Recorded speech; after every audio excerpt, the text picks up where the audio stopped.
Renungan Kefas. Tuhan tidur di dalam perahu.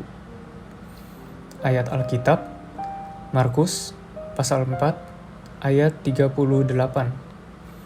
Pada waktu itu, Yesus sedang tidur di buritan memakai bantal. Lalu murid-muridnya membangunkan dia dan berkata kepadanya, "Guru, tidak pedulikah engkau kalau kita binasa?" Hamba penyelamat sedang tidur dengan tenang di dalam perahu yang diserang badai. Sementara murid-murid sangat ketakutan karenanya. Ini menunjukkan bahwa ia berada di atas badai yang mengancam dan tidak terganggu olehnya. Ia pun bangun, membentak angin itu, dan berkata kepada danau itu, "Diam, tenanglah." Lalu angin itu reda, dan danau itu menjadi teduh sekali. Pada waktu murid-murid mengikuti dia, hamba penyelamat, sebagai manusia yang berkekuasaan ilahi, mengendalikan badai yang mengancam mereka. Mengapa Tuhan membentak angin dan berkata kepada danau itu, "Tuhan tahu badai ini didalangi oleh para malaikat dan setan-setan, agar ia terhalang dan tidak bisa ke seberang danau untuk mengusir setan legion." Ketika Tuhan mengusir setan-setan itu, kerajaan pun datanglah.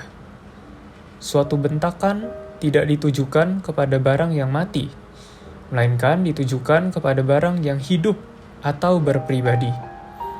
Hamba penyelamat membentak angin dan memberi perintah kepada danau itu supaya tenang.